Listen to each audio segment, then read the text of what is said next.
Join us for a conversation with Joe and Heidi Keller as we discuss their ministry and marriage, parenting with gospel grace, and fighting against legalism, and learning how to grow into the people God has made them to be. I'm your host, Aaron Miller, pastor of equipping at Grace Baptist Church in Santa Clarita, California. Welcome to Magnify.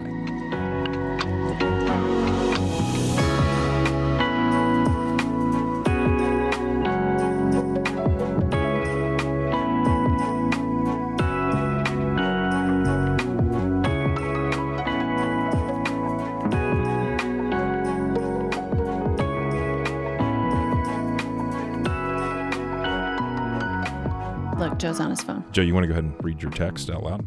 I'm just trying to remember Ephesians 4:29, but I remembered it, thanks. Just feel like I had to. I got to Peter Beers this thing. I was over there. I'm like, yeah, da-da-da. He's like, well, in Psalm 32. I'm like, oh, gosh. I'm like, yeah, he already had like his 4-verse talking points that he already had memorized. And I'm like, now I remember this one verse that said in the Bible somewhere. And Peter's like, 1 Peter 2:9. Dude, jeez. No, when I preached last, I was trying to remember and quote Hebrews 10:23, and in my mind, I reached for it. And I'm like, oh, I don't remember it fully. And so I just like, well, let me paraphrase it. I love that you guys are here. It's fun. Thanks for being here. Mm-hmm. Sure. Well, folks, thanks for streaming in. As if you can't tell already, we have some special guests. We have Joe and Heidi Keller, which we're very happy to have here. Joe, you've been here before.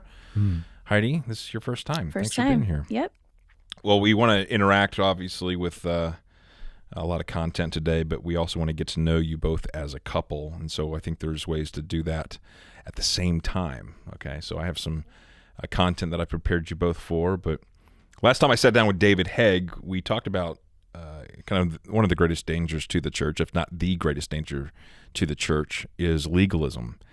And you all have had decades of ministry together. You've raised 4 children. You're still raising children between the ages of 10 and 18. Is that correct? Yeah, that's right. Yeah, and we as moms and dads, as you both know, we need a lot of grace in that. Before we get into all that, let's just talk about you as a couple. How and where did you meet? We actually met at, Hanu Coffee. Yeah. Yeah, back in the day, it was a place called Java and Jazz, and we that was a place where students would go. So we met there. It was wonderful, actually. And then we were at Masters. And so let me get clarity there. You ran into each other there, or you pursued Heidi and said, let's go to this coffee shop? Oh, no. He's telling the short version of the story because usually he tells a really long version of the story, which involves a burrito in Joe, his you face. just go and I'll throttle it. So you just be you, bud. Okay. Well, again, this is a podcast, not a multi-series on Netflix, but nonetheless, we'll go for it. I mean, the fact of the matter was, it was a balmy. No, I'm just kidding. Here's what happened. A buddy of mine who was on my wing, he said, hey, a really dear friend of mine that I grew up with is coming to Masters, and she's here, and I want you to meet her. She's really great. Her name's Heidi Arndt. And I said, okay, fantastic. And so he said, yeah, they're meeting over at Java and Jazz. I said, all right, well, listen, I'm hungry. And there was a really great deal going on at the time about 7-layer burritos at Taco Bell. And so I'm like, hey, can we swing by Taco Bell? It was 99 cents. It was fantastic. And so I'm like, hey, can we swing by 7-layer burritos? I may or may not have had multiple 7-layer burritos during this season of 7-layer burrito, deal. Went there, got to Java and Jazz, and then again, it was the random group of college students, which again, that's love abounds there, right? So I tell students all the time, I go, whenever a random group of people are going anywhere, go with them, right? I mean, obviously, Sure. If you know the general context, you're like, hi, hey, random group of people, can I hang out with you? But nonetheless, there was a group of people there. And I went, and sure enough, as soon as I shoved the burrito in my face, my buddy Daryl goes, hey, this is Heidi. And, kind of the group parted, and there was Heidi. And I'm telling you, I pulled the burrito from my face. I had burrito in my mouth, and she was like, oh, hi. And I was like, right? And the reason why I remember which still happens today. Doesn't it? Yeah, you and burritos. So all that being said, the reason why I remember it so much is because when I saw her, I just was stunned. I was captivated by her, and that had never happened to me before.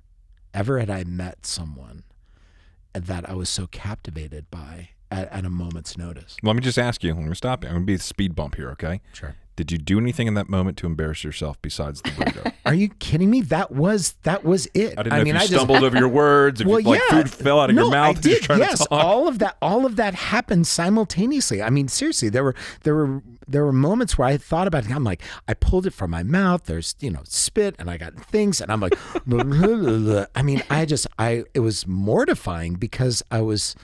That's why I remember it so distinctly. Heidi, do you remember this moment? I don't remember that moment. No, and it's funny because you've had plenty of burritos since then, so the embarrassment clearly wore off. So, Joe, you clearly didn't make a good first impression. She doesn't remember the moment. I remember being at Job and Jazz. I remember meeting him. I don't remember the burrito part. That's kind of what he remembers. That's what I remember. Yeah.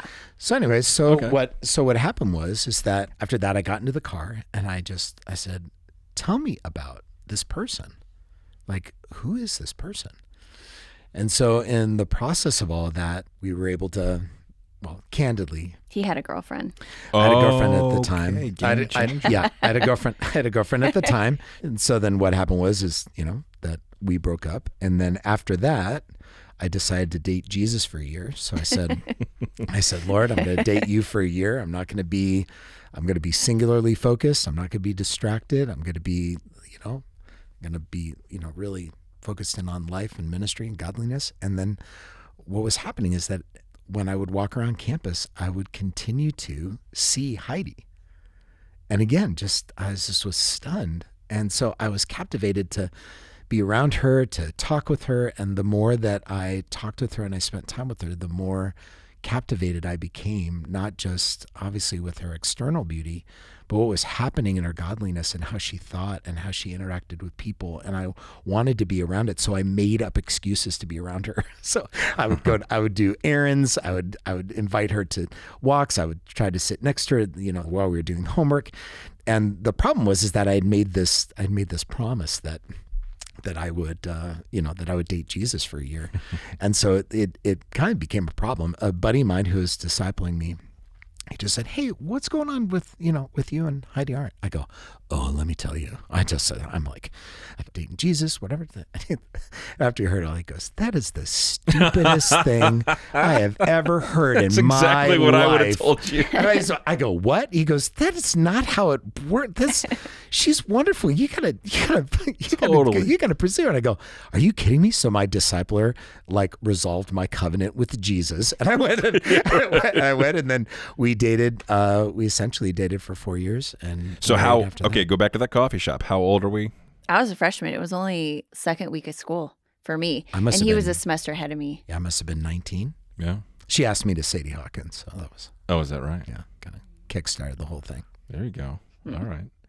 I mean, I don't know if this next question is going to launch into another episode that we're going to have to carry on, but I'll do my best to hold you back. No, I'm going to ask Heidi. I was going to ask you, Joe, but I'm going to ask Heidi. Heidi, how did Joe propose? Again, it's a super long story because he planned an entire day, and it was pretty epic. Usually I tell the story, and then you give me a look or you kick my shin and say, hey, listen, let's wrap it up. It's taken too long. Yeah. I know. It takes a long time. I mean, it really does happen. Like, I'll be telling her and she'll be like, listen, we have to go. Or the food is getting cold. It's true. And I'm like, and then. It's true. And then. I mean, he's probably gone about 30 minutes before telling the story. Oh, wow. Yeah. What time of year was it? Yeah. What time of year was it? It was, when was it? September. Yes. Yeah. Because it was after my birthday. So it was near the end of September. In this town? Yeah. Yeah. Yeah. Because I was still a student. Okay. He worked at Masters. I was still a student. I was a senior. I mean, I'm compelled to tell this story, but. Hey, man, we have the power of editing, so just go. That's true. Go ahead, because this really is your story. You're the better storyteller of this one. When it comes to contradicting details, I'm the better storyteller, but you can go ahead and tell this one. No, it really is true because, I'll tell a story and Heidi's like, that's not true. Like literally that never happened. So I'm like, and then we did this and did that. She's like, that's not, I don't even but you know what? Reality is perspective. And if that's Joe's perspective, that's what's happened. I don't know, She's Aaron, like, I don't think that's what's happened. I go, well, she's like, no, that never happened. again, I'll when I'm telling a story, but then we've had a lot of conversations over the years, and I have. You've reeled it back a little bit. I mean, a lot. Because there wasn't a camp story that I wouldn't love to tell, And so then Heidi's like, you have this thing called integrity that you need to remember. So I would tell a story, and then Heidi the fish would get bigger and bigger and bigger every time. Yeah. And then Heidi's like, that's not true. And I'm like, right. I got the audience. It's sort of true. We're around the other day. And then she would say that. And then I would give her the eye, like, hey, you are ruining this vibe here. And then again, car ride homes, right, is where marriages are built, right? That is true. So I'm like car ride home. She's like, why did you? I'm like, well, why did you? And she go, because that was a lie. I go, well, maybe we could have talked about it later. Okay, so listen. What would I do? I do want to have this discussion. So that's a perfect segue into my next question. Sure. Can you remember your first argument as a married couple? No, because they all blend into each other. It was all the time. Yeah, we fought a lot. Our first year marriage, we fought constantly. I think I might remember the first one because it was really, really early on, like maybe a week or two. And A week or two into the marriage? Yes. Okay. It was after the honeymoon. I think we were maybe had just gotten back. He had gone back to work, and I was like trying to set up the apartment with the very few pieces of tiny household furniture items that we had. We didn't have a couch. We didn't have anything. Anyways, we needed a lamp. And so I was out and about, and I found a lamp, and it was really cheap. I'm a really good shopper. I know how to find a deal. Like, hey, I found this lamp. It's great. And he was like, no. And I'm like, wait, what? How can you just say no? Like, this is good, blah, blah, blah. And that was the first thing where I realized it kind of hit me that all of a sudden I'm in a relationship that I cannot get out of. And he just said, I can't buy a lamp. That's incredibly reasonably priced, and we need one. And I think that was where it all started. I Joe, remember. Do you remember this? Do I yes. really have to ask to buy a lamp? And he really did say, like, yes. I have to approve all of these things. And I was like, that's ridiculous. Yeah. So, yeah. That was it. But I'm serious. That was a thing. And it was, I mean, that was the reality, is that, you had, again, this young, incredibly capable, bright, beautiful, creative woman, and a ambitious, hot-headed seminarian who wanted to, be the model of, everything. Headship. Yeah. Headship. Yeah. And so it was that we're like, no, those kind of decisions all need to run through me. And so there's just this sense where Heidi's going, listen, on paper, I really should be the team leader here. And so I'm going, no, on the biblical paper. So how long? How many years? How many years have you been married? 25. 25 years. Okay, so Joe, you jump into a time machine, you fly back in time, mm-hmm. and you do your own premarital counseling. Mm-hmm. What do you tell yourself? Relax. Yes, absolutely. What do you mean?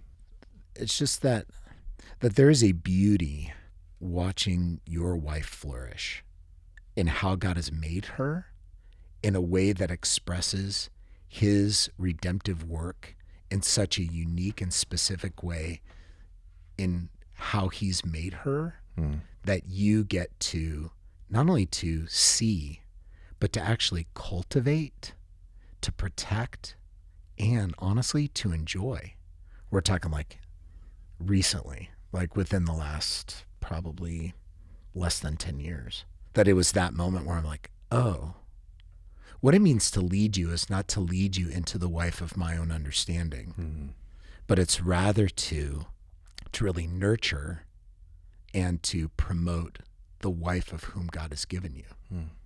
Like when we were first married, the Lord, by God's kindness, just radically moved in very, very quickly after that first year. Because our first year was pretty horrible. I mean, it was bad. We fought all the time.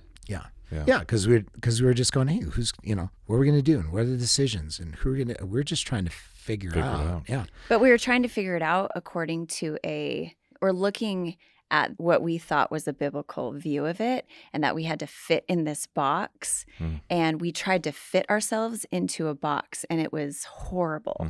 And we just fought constantly about it. And the Lord, he saw our car being driven off the cliff, and he thankfully saved us. Well, there's a really important thing. There's a really important thing, that this idea of understanding, of seeing that who you are as a couple and growing and developing into Christ-likeness together versus trying to fit a mold or a picture of what you see out there, right, and to try to fit into it.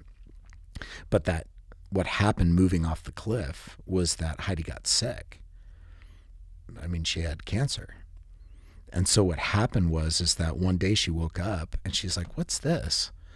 And there was this mass, and she goes, I don't know what that is. Within a week, she was recovering from surgery and having her first dose of chemotherapy. How many years have you been married? Only one. Only one. That's what I'm saying. So like, you got to see this context of where we were. I was only 21 Good when grief. I got it. Yeah. Wow. So when she gets sick, it was just this ovarian dysgerminoma. Which the doctor said at the time, if you have to get cancer, this is the best kind to get, because it is a curable kind. And obviously, praise God, it's been 24 years since then. But what it did is it took a really strong and independent woman and made her have to be dependent. And it took a strong-willed, authoritarian seminarian, and it forced him to serve. We both had to do a total 180. Yeah. And so, I mean, that would be in the vein that whatever it is you'd tell yourself, it'd be in that. Absolutely. In that vein. And we still have to tell ourselves that, because sometimes so much time passes, you forget that actually happened. Sometimes I forget. And I just always go, oh man, Lord, I don't want you to have to teach me that again. So I need to keep remembering this lesson that we learned. And that was the dynamic, is that you go, no, wait. A buddy of mine, one time I was complaining and frustrated about, about something that Heidi was doing. And he goes, give me your wedding ring. I said, okay. So I gave him my wedding ring. He goes, tell me why you married Heidi. And I said, well, because of ministry, and because, she has these capacities, and, that, she completes me, like all that kind of stuff. And he's like, no. I said, no, well, there are these other things. Where he goes, no. So then I started getting frustrated. I go, will you give me my ring back? I mean, we've been here for a while. It's like, no, you still haven't told me why you married her. And finally I just went, I love her. He gave my ring back. He said, that's why you do what you do. And it was in those moments where she was sick where I went, you know what, apart from all these other things of what lamps you buy, or how many envelopes we have, or how you need to touch base with me, and how we're going to lead together, and what that's all going to happen, the bottom line is that I love you. And whatever it means for me to express that love towards you, that in the end is the conduit by which I'm able to realize the completion of my love for Christ, because I'm able to do that with you. And why we're being reminded of that all the time is that I need to be reminded of that on a Thursday afternoon when I have 5 children that somehow don't understand that they're not supposed to. How many do we have? We only have 4. Don't add another one. Why did I say 5? I don't know, man. I was like, oh, We dude, only have I thought 4. I knew the family. I guess I don't. it's like there's one Mom? more boy. And surprise! No, it's just Joe, I want to ask you a question, because you said this a few minutes ago, and Heidi weigh in on this as well. Sure. You mentioned that you both were trying to fit one another into a mold. Where'd you get the mold? Go for it. The Christian community we were around. Yeah. It was all the people who were around, and which I think kind of goes back to legalism a little bit, where you have this idea. I mean, you think they're all good things, right? They're not bad things in general, but it's going back to this sort of Christian checklist that you go, okay, well, a good Christian, and that's in quotes, goes, has quiet times every morning, and looks this certain way, and dresses this certain way, and is involved in these certain kind of ministries, and pursues these types of things, and wouldn't pursue, i.e., these types of things over here, and these things wouldn't be that important. So anyways, you see all these things around you, again, which aren't bad things, but you then find those people and those ideas, and then you go, well, we have to be that. And that is godliness, and that is biblical marriage, and we have to look like that. And I think then all of a sudden the goal becomes looking a certain way and fitting a certain mold instead of actually honoring Christ and living for him. And so the focus really shifts. And I think for me personally, as just a Christian woman, I fought that box, fitting in that box for years. It was finally after I was sick and we were kind of working through things afterwards and kind of being restored. I realized, like, as the Lord started just kind of helping me find areas in my life that I loved and things I was good at and things I enjoyed. And I found, oh, there's actually ways that I can express this and be involved in these things and kind of hone in on these things and still express Christ. It might not be this picture here. It can look like this picture over here. Right. And I can feel freedom in that. And when I just felt so much more freedom when I felt the Lord kind of go, no, you're actually free to be who I made you to be. And that's going to look different than this person looks, and this person looks, and this person looks. And that's when I actually began to enjoy my Christianity. It wasn't like checking this checklist. It was, oh, I just have to be more like Christ. And that's going to look like me. Because if you can figure that out in your marriage, that then conveys in all the other relationships. Absolutely. It relativizes everything. Absolutely. Right. How many years were you married before you started having kids? 7 years. Or was that our 5th kid? I think it was 5. Okay. Maybe 6. I think Sam was born in the 6th year. I remember it well. Well, I was 30. I was 30 when we had Sam. Yeah. And he's a freshman in college He is now. a freshman in college. Yeah, he is. Wow. Yes, fantastic. Yeah. So we were very intentional about it. Mm-hmm.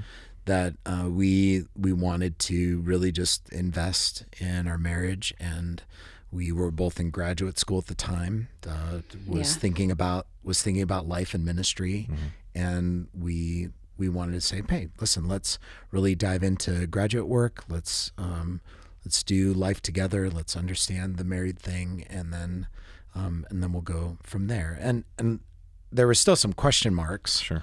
Still some question marks in terms of, if that was going to be gifted to us or not. But because I had been sick. Because you've been sick, yeah. Right. Yeah. So we said, okay, we're going to do this, and we realized because of the shift that was happening in our own relationship, right. They were saying, I think we should invest here for a while.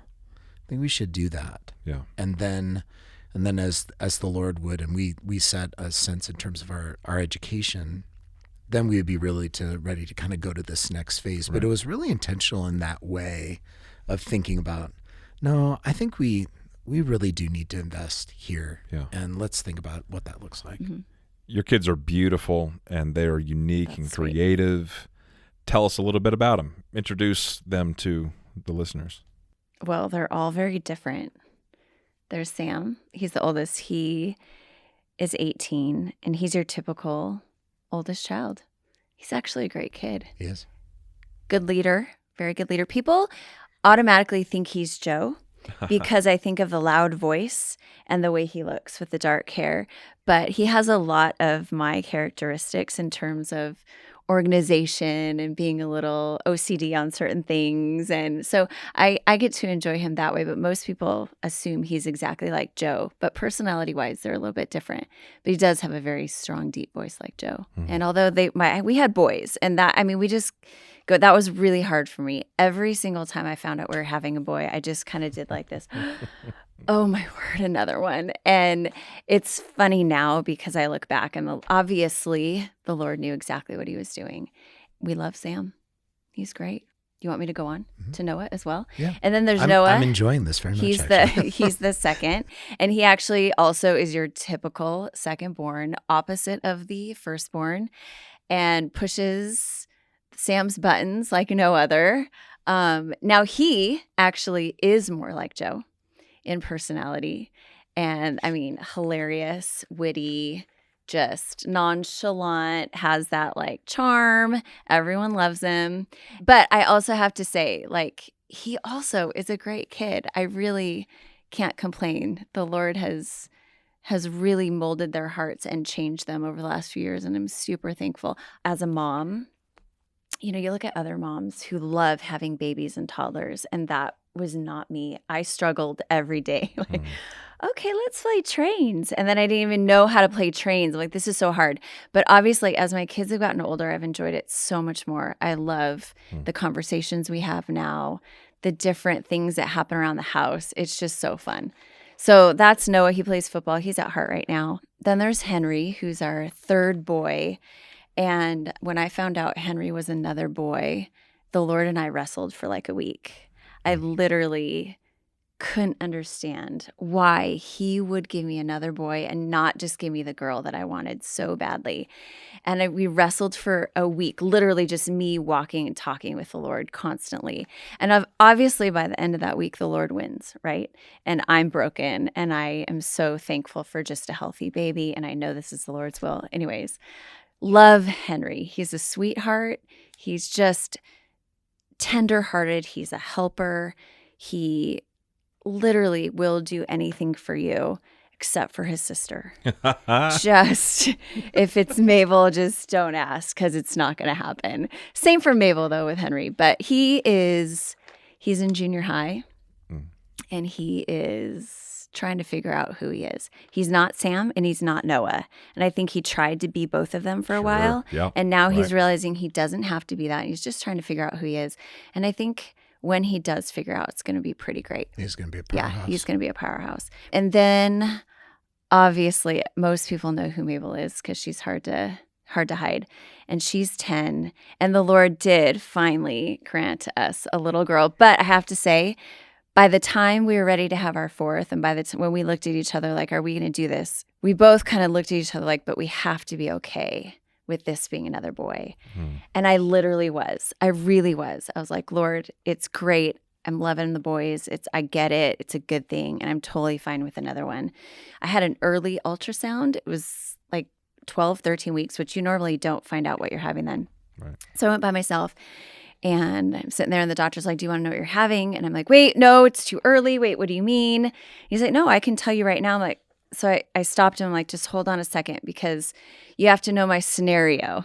I have 3 boys. So whatever you tell me I'm having, you have to be totally 100% sure of what I'm having, because I can't do the roller coaster thing. He's like, okay. He's like, just give me another minute. And he goes, okay, are you ready? I'm like, yeah, I'm ready. And I'm just literally like, Lord, help me. I don't want to cry. I don't want to cry. And he goes, you're having a girl. And I'm like, wait, what? I literally was shocked. I asked him over and over again. I think I asked him, how can you tell? Like, how do you know? How do you spell it? And he's like, you Are know, sure? I do this all the time. Which is actually really fascinating as a sub episode. It's Yeah, very, that's very a sub fascinating. episode. It's in skeletal structure. There's a bone that females have. Joe, I'm going to have to throttle you. Yeah, now, exactly. Because again, Fascinating. anyways. So yes, when Mabel was born, the doctor said, oh, it's a girl. And I said, are you sure? And then he said, yes. And she has red hair. And she literally is just the best, sweetest, most fun little addition to our home. Balances everything out, and we love her to death. Yeah, she's sweet. Yeah. She's really But sweet. she's also a powerhouse. Yeah. She will not take anything. Yeah. She'll her shank you in brothers. the yard for a pack of smokes. You know what I mean? She is all over it. Love it when you say Yeah. All right, you've kind of already touched on this, but where have you both needed God's grace applied the most in parenting? I think it's in those same dynamics that what we're knowing and learning and understanding in the context of our marriage. Mm-hmm. Those things directly apply within the context you had mentioned before in other relationships, and then you have this front row seat to relationships in the context of family that really puts all of that on display. So it has been learning to not only to understand each person's different personality, but also to understand seasons and growth dynamics that are in play too. Sure. So as soon as you feel like everything's kind of humming and you're able to do particular things, then one of them changes, they grow, they're different, and it impacts everybody else, because that nuance or that growth then impacts the relationships with everybody, because it's a different person now that's at the dinner table than was there the month before. So it's having the understanding that they are a person who the Lord is rearing and growing, and to be able to not conform that, but rather to cultivate that so that they might be able to know and understand who Jesus is, to know and to understand who they are, and then to, in a loving act of worship, to be able to apply those two in the ordinary moments of life. And so feeding that, correcting that, modeling that, and laughing and crying and everything in between is the spectrum of what it means to parent, is to steward and to watch what God is doing in the development of your child and what he is doing in the pursuit of redeeming them, if the Lord would have that, to be able to put that personality on display for his honor and glory. And the dark side of the moon on that at times is terrifying. Sure. It's terrifying. Yeah. Because you're like, I don't know. I don't know how these things are going to develop. I don't know what's going to happen. Well, I think every parent in the beginning thinks if I just do these things, check this off, do this, and this, then my kid's going to turn out this way. Right. And then all of a sudden reality hits and Right. you're just like, wait, but I did everything right. Totally. I did everything I was supposed to. Why is this not? And I think that's part of it. Grace comes in parenting. Don't put your kids in a box. Totally. Let them be themselves while growing in the Lord, and they're going to all look different. And that's what Joe's saying too. Like Sam looked different than Noah, and they learn things at different times. And Henry's growing in a different way. They're all hopefully, Sure. as we pray, one day going to be walking with the Lord, but their growth and way to get there all looks different. And I think as parents, we have to be okay with breaking down those walls and those barriers that we think they need to And fit that really into. is when you... Sorry, go ahead. I just had a really... I'm sorry. Go ahead. I was just... Yeah, you're the guest. The continuity of that is not in what I'm wanting our family to look like or to conform to. And it isn't that the tail wags the dog and the child, because of who they are and their personality, gets to do whatever they want to do, because that's also not true. Mm-hmm. So there is this beautiful continuity that moves between personality, age, gender, and that is what it means to truly worship God. What does it mean to know and to understand his word and to apply that into this particular context? That you learn as a parent over time that is what helps unify your family and develop your family as a whole with massive diverse expressions of all that. Because when you try to make it about the unity in the expressions, there's always going to be a season or a kid or a person that's going to like bump out of that. Right. And then you start wrestling with them saying, no, you got to look this way, instead of saying, hold on, the expression of what you're doing and the person of who you are. The question is, how does that map onto who your God is and loving obedience to him in a way that truly fully expresses who you are, not the residual self-image of who you think you are, but then let's go ahead and practice who you are and what you're becoming. That process and the awareness of that and the body check of that when I come in, honestly, right? That is the conversation that Heidi and I have on a consistent basis. Is she will look at me, or we'll go into the back room, and we're going to have this conversation by going, look, we're prioritizing the wrong thing.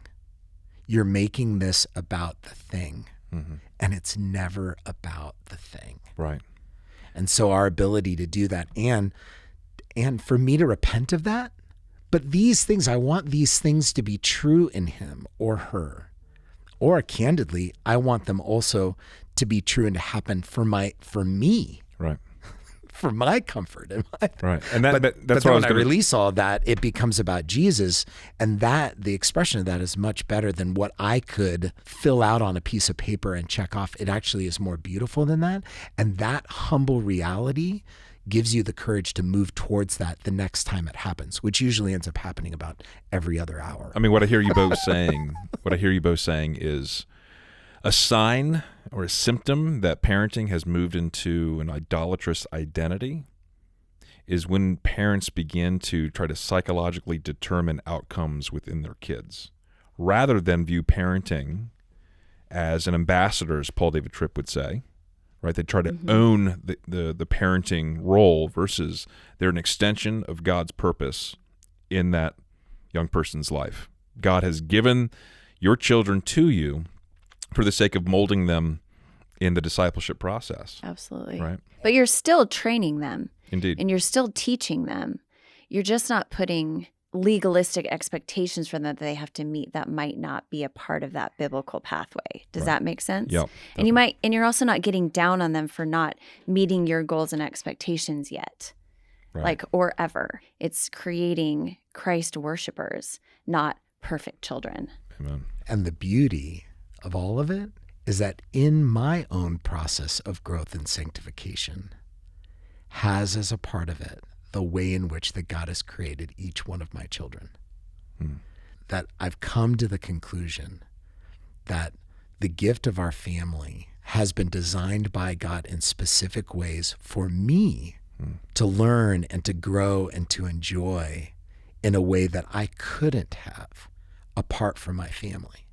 So when I look at those moments of tension or I look at those moments of joy and everything in between, I realize that in the end that it's putting God on display and it's in their hearts and their growth. And also I get to join in that because the Lord uses my children in the context of our marriage and our home to help me to grow and to change as I'm seeking to train and to help them to grow and to change. And only the continuity of the gospel can move through all of those different hearts and seasons simultaneously and in a way that's diverse if I just get out of the way. Can I get back to you as a married couple? Yep. Joe, how do you know when Heidi is feeling supported by you? She's courageous and creative. Beautifully put. Heidi, same question. I think he becomes more confident and not as anxious about outcomes if he knows he's supported and encouraged. Does that make sense? Yeah, no, it does. Yeah, I mean, there's no doubt. I tell people all the time, I like, if I'm holding the hand of my true love, I'll walk through brick walls. But no matter what I'm leading through or the dynamics of life and ministry are, that if I'm misaligned with my deepest earthly love and Heidi, then I'm a mess. Heidi, what would you want people to know about Joe that perhaps they don't? I have a birthmark of the Mona Lisa on my upper back. I had no idea where you're going. Oh, my word. I heard birthmark. I'm like, where are we going? I think most people know this. Well, obviously, he's a very large personality, gifted leader, very dynamic speaker, but is always very quick to admit wrong and ask for forgiveness. I mean, the quickest, always. I am never the first, and I admit that, and it's terrible. He's always the first to admit he's wrong. And even not just with me, with other people as well. I know that. And he always takes it on the chin. And I think a random fact that people might not know is that he loves documentaries. Documentaries about anything and everything. Right, Joe? Indeed. I've only known Joe for 2 years, and one thing I know about him is that he runs towards the hard things. Yep. He leans in towards them. He doesn't run away from them. Yep. And it's one of the things I love about you the most, brother. So, Joe, same question about your wife. She cares for the marginalized. So when she's at a party, she finds and spends time with the person who maybe isn't at the center of everything that's happening. Like I saw it once. I'm like, oh, that's kind of interesting. And then I saw it again. Then I saw it again. Then I saw it again. Then I saw it again. And I'm going, that's actually who you are. That you look for and you care for the one who needs nurturing, and that you're willing to move in there. I think that's one. Secondly, is that I think one of her greatest ministries to people is maybe a little bit of what you heard today, is just that she's very honest about life and living, and that she's able to enjoy what she enjoys, and she really does. She really does seek to to be a help to people, to let them know, hey, you don't have to be anything other than who you are. So those are some things. I think an expression of that people might not know is that she has more plants than I believe most people should be able to have, and she waters them. She waters them constantly. And it's just again only when required. Yes, okay. So, but there's a lot. I mean, a lot of potted plants, and it rolls back to that other expression because she's the same person everywhere. So then she cares for, she nurtures, and that is expressed in how many potted plants and things that are around. And that's why she's a wonderful wife and mother, because she's able to do that and to let plants grow the way that they grow and to nurture them and to help them and to do that. And it's just remarkable how many. And also I would say something else that you probably wouldn't know about Heidi in that regard too, is that I believe that she also has a thing for pillows, because I think we have a lot. Oh, everyone does. We have a lot pillows. We have a lot of pillows. When I have to move pillows to sit on a pillow, I think there are too many pillows. But ask any wife out there. There's never too many throw pillows. But the bottom line is that something you wouldn't know when you come over to our house. One of the things that you'll notice is how many plants and how stunningly beautiful they are. So. That's a little fun. Well, I've only known Team Keller for 2 years, and it is obvious that there are evidences of God's grace all over your lives, and you have ministered and touched to many people in this church and community for decades, and we're thankful to have you as part of the Grace family. We're glad to be here. I didn't even get to all the questions I wanted to ask you. I know that we're going to have you both back again for this sort of discussion, because it's going to be helpful to people, and people just enjoy hearing your voices as well. Sure, and we'll tell our engagement stories. Yeah, you got to do that on the patio. We'll do that. We'll just have salty snacks, and I'll tell a story. Joe, Heidi, thanks for being here. Thanks for having us. Friends, thanks for streaming in. I'm glad that you were able to spend time with Joe and Heidi, hearing their story, how God's grace has shaped and molded them. Hopefully you'll be able to join us next time for the next episode of Magnify.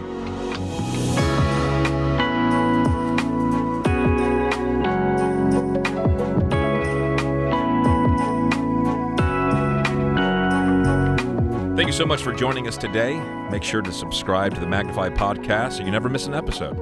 All the resources we recommend can be found in the Grace Library, so please be sure to check that out. If you enjoyed this episode, share it with others, post about it on social media, or leave a rating and review. Thanks so much for streaming.